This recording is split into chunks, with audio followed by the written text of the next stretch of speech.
Hello बच्चों, कैसे हैं आप सब। आज का हमारा सेल कोशिका का टॉपिक है डीएनए और आरएनए। एमसीक्यू से हम डीएनए और आरएनए को समझेंगे।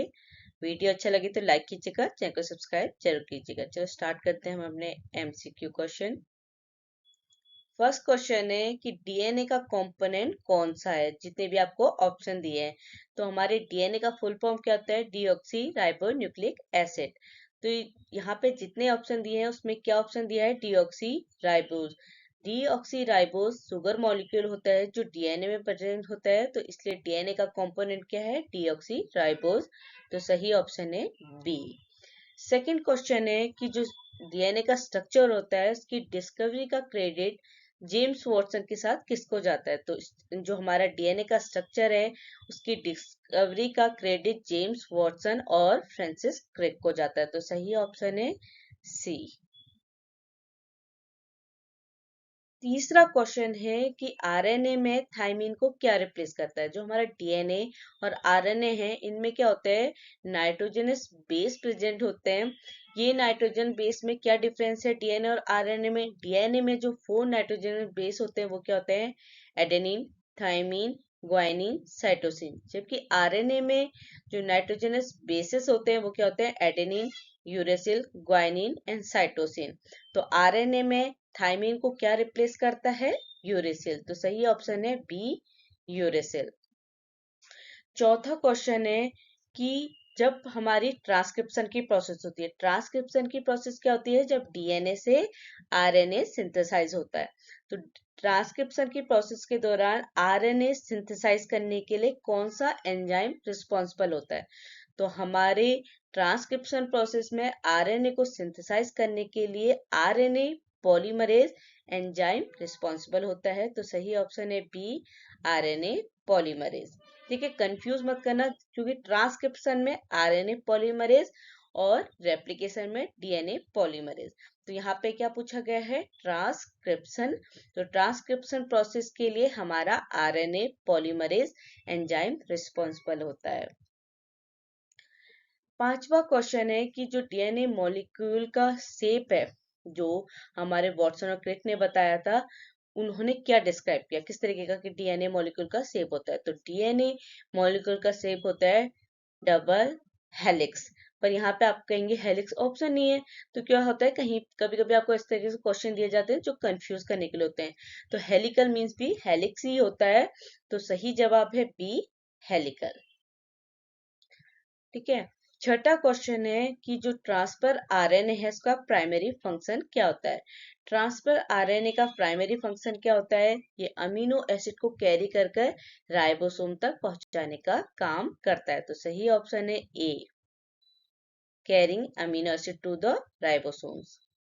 सातवां क्वेश्चन है कि यूकैरियोटिक सेल्स में ट्रांसलेशन कहाँ पे मिलता है? ट्रांसलेशन की प्रोसेस क्या होती है कि एमआरएनए जो भी जेनेटिक इंफॉर्मेशन डीएनए से लेता है उसको ट्रांसलेट करता है प्रोटीन में, और प्रोटीन सिंथेसाइज करने का काम किसका होता है? राइबोसोम्स का।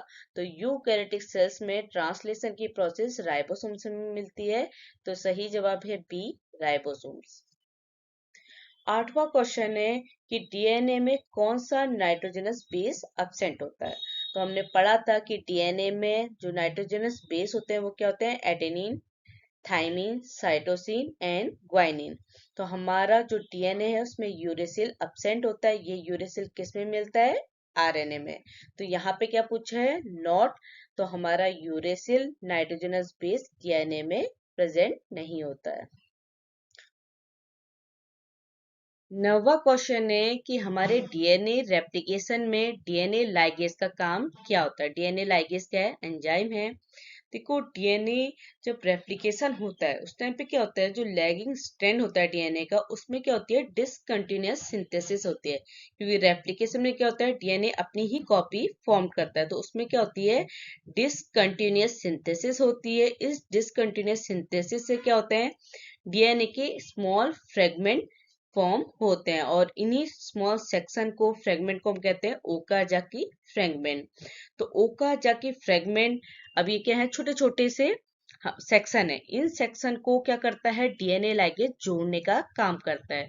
तो डीएनए रेप्लिकेशन में डीएनए लाइगेज का क्या काम है, ये क्या करता है, ओकाजाकी फ्रेगमेंट को ज्वाइन करने में हेल्प करता है। तो सही ऑप्शन है बी, ज्वाइनिंग ओकाजाकी फ्रेगमेंट्स। 10वां क्वेश्चन है कि जेनेटिक कोड में कितने न्यूक्लियोटाइड कोडोन बनाने में हेल्प करते हैं। तो हमारे 3 कोडोन किसी भी जेनेटिक कोड को बनाने में हेल्प करते हैं। तो सही ऑप्शन है बी, 3। 11वां क्वेश्चन है कि डीएनए रेप्लिकेशन में कौन सा एंजाइम रिस्पॉन्सिबल होता है न्यूली सिंथेसाइज स्ट्रैंड की प्रूफ रीडिंग और रिपेयरिंग एरर के लिए। डीएनए रेप्लिकेशन हो रहा है तो डीएनए अपनी ही कॉपी प्रोड्यूस कर रहा है। तो अगर जो कॉपी प्रोड्यूस हो रही है, जो डीएनए से डीएनए फॉर्म हो रहा है, उसमें जो भी उसकी, अगर उसमें कोई गलतियां हैं, उसकी प्रूफ रीडिंग करना, या कोई गलती हो गई तो उसको रिपेयर करना, उस एरर को रिपेयर करने के लिए कौन सा एंजाइम रिस्पॉन्सिबल होता है। तो डीएनए रेप्लिकेशन के लिए डीएनए पॉलीमरेज एंजाइम रिस्पॉन्सिबल होता है, और जो न्यूली सिंथेसाइज स्ट्रैंड है उसकी प्रूफ रीडिंग और रिपेयरिंग एरर के लिए भी डीएनए पॉलीमरेज एंजाइम रिस्पॉन्सिबल होता है। तो सही ऑप्शन है ए, डीएनए पॉलीमरेज। 12वां क्वेश्चन है कि जो साइन डलगानो सीक्वेंस होता है बैक्टीरिया एमआरएनए में, उसका पर्पस क्या होता है। सबसे पहले हम समझते हैं कि जो साइन डेल्गानो सीक्वेंस है बैक्टीरिया एमआरएनए में, होता क्या है।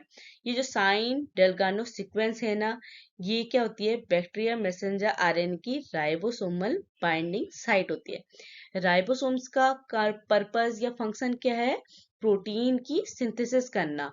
तो Shine Dalgarno sequence bacteria messenger RNA में ट्रांसलेशन को इनिशिएट करता है, क्योंकि ट्रांसलेशन में क्या होता है कि एमआरएनए ट्रांसलेट होता है प्रोटीन में। तो साइन डेल्गानो सीक्वेंस ट्रांसलेशन को इनिशिएट करता है। तो सही ऑप्शन है सी, इनिशिएटिंग ट्रांसलेशन। 13वां क्वेश्चन है कि which of the following is a purine nitrogenous base. देखो हम डीएनए और आरएनए किससे मिलके बने, नाइट्रोजनस बेसिस से। जो बेसिस क्या है, adenine, guanine, thymine and uracil किस में मिलते हैं हमारे, sorry, adenine, guanine, thymine, cytosine मिलते हैं हमारे डीएनए में। Adenine, uracil, cytosine and guanine मिलते हैं हमारे आरएनए। ठीक है। अब क्या है, ये जो नाइट्रोजनस बेस होते हैं इनको 2 कैटेगरीज में ग्रुप किया जाता है। एक होती है प्यूरीन, दूसरी होती है पिरिमिडीन। प्यूरीन क्या क्या होते हैं हमारे, एडेनिन और ग्वाइनिन, ए, जी। और पिरिमिडीन क्या होते हैं, साइटोसिन एंड थाइमिन, सी और टी। समझ गए। तो प्यूरीन नाइट्रोजनस क्या होता है हमारा, एडेनिन। दूसरा ऑप्शन दिया नहीं है आपको, क्योंकि एडेनिन और ग्वाइनिन हमारे प्यूरीन नाइट्रोजनस बेस होते हैं, जबकि साइटोसिन एंड थाइमिन हमारे पिरिमिडीन नाइट्रोजनस बेस होते हैं। तो सही ऑप्शन है ए, एडेनिन। 14वां क्वेश्चन है कि एमआरएनए में स्टार्ट कोडन का पर्पस क्या होता है। एमआरएनए का काम क्या है, जेनेटिक इंफॉर्मेशन लेके क्या करना, ट्रांसलेशन कराना। तो ये क्या इनिशिएट कराता है, ट्रांसलेशन को इनिशिएट करता है। तो स्टार्ट कोडन का मैसेंजर आरएनए में पर्पस है इनिशिएटिंग ट्रांसलेशन। तो ऑप्शन बी आपका सही जवाब है। 15वां क्वेश्चन है कि डीएनए रेप्लिकेशन में प्राइमर का फंक्शन क्या होता है। तो जो हमारा प्राइमर है ये क्या काम करता है, डीएनए रेप्लिकेशन क्या है, डीएनए की सिंथेसिस कराना। तो प्राइमर का फंक्शन होता है, ये डीएनए सिंथेसिस में स्टार्टिंग पॉइंट प्रोवाइड करता है। ठीक है, मतलब जैसे जब डीएनए का जो प्राइमर लगा होता है वो क्या बताता है कि अब क्या है, रेप्लिकेशन स्टार्ट होना है। तो सही जवाब है B, providing a starting point for DNA synthesis. तो प्राइमर क्या करता है, स्टार्टिंग पॉइंट देता है रेप्लिकेशन के लिए या डीएनए सिंथेसिस के लिए। 16वां क्वेश्चन है कि कौन सा एंजाइम रिस्पॉन्सिबल होता है जो हमारे ग्रोइंग आरएनए चेन होती है उसमें न्यूक्लियोटाइड ऐड करने के लिए ड्यूरिंग ट्रांसक्रिप्शन। ट्रांसक्रिप्शन हो रही है तो हमेशा याद रखना, ट्रांसक्रिप्शन के लिए हमारा आरएनए पॉलीमरेज एंजाइम रिस्पॉन्सिबल होता है। तो सही जवाब है बी, आरएनए पॉलीमरेज। 17वां क्वेश्चन है कि कौन सा ऑर्गेनेल रिस्पॉन्सिबल होता है एमआरएनए के ट्रांसलेशन को, किसमें, पॉलीपेप्टाइड चेन में कन्वर्ट करने के लिए या ट्रांसलेट करने के लिए। तो हमारा जो ट्रांसलेशन की प्रोसेस है उसमें सीधे से बस ये रिकॉल कीजिए, ये ट्रांसलेशन मतलब क्या होता है, प्रोटीन की सिंथेसिस होना। तो प्रोटीन सिंथेसिस कहाँ पे होती है, हमारे किस ऑर्गेनेल में होती है, राइबोसोम में। तो कौन सा ऑर्गेनेल रिस्पॉन्सिबल होता है एमआरएनए की पॉलीपेप्टाइड चेन के ट्रांसलेशन के लिए, राइबोसोम। तो सही ऑप्शन है बी, राइबोसोम्स। 18वां क्वेश्चन है कि जब जेनेटिक कोड में यूएए कोडोन आता है तो इसका मतलब क्या होता है। जो यूएए कोडोन आता है इसका मतलब होता है कि ये सिग्नल दे रहा है कि ट्रांसलेशन का एंड होना है, या आप कह सकते हैं कि प्रोटीन की सिंथेसिस अब बंद हो जानी है। तो इस तरीके का कोड आता है यूएए, it's mean signals the end of translation. तो सही ऑप्शन है सी। 19वां क्वेश्चन है कि जब हमारा कौन सा टर्म यूज होता है जब डीएनए सीक्वेंस में क्या हो, चेंजेस आ जाएं, और या हमारे ये क्या करता है, अगर डीएनए सीक्वेंस में चेंज हो जाएंगे इस वजह से क्या हो जाएगा, डिफरेंट अमीनो एसिड प्रोटीन में ऐड होने लगेंगे। जब डीएनए सीक्वेंस में चेंज आता है इसका मतलब क्या होता है, म्यूटेशन हो जाना, उसमें कुछ चेंज आ जाना, उसका जेनेटिक कोड चेंज होगा तो उसमें क्या हो जाएगा, म्यूटेशन हो जाएगा। तो इसके लिए म्यूटेशन टर्म यूज होता है। तो सही ऑप्शन है सी। 20वां क्वेश्चन है कि हमारा जो आरएनए, कौन से टाइप का आरएनए अमीनो एसिड को राइबोसोम तक ले जाने के काम में इन्वॉल्व रहता है। तो ट्रांसफर आरएनए का काम क्या होता है, ये अमीनो एसिड को कैरी कर कर राइबोसोम तक ले जाने का काम करते हैं during the process of translation. तो सही जवाब है टी, ट्रांसफर आरएनए। 21वां क्वेश्चन है कि हमारे ट्रांसफर आरएनए में एंटीकोडोन का रोल क्या होता है। तो ट्रांसफर आरएनए में एंटीकोडोन क्या करता है, ये बताता है कि मैसेंजर आरएनए से क्या है, बाइंड होना है, कौन सी प्रोसेस के दौरान, ट्रांसलेशन के थ्रू।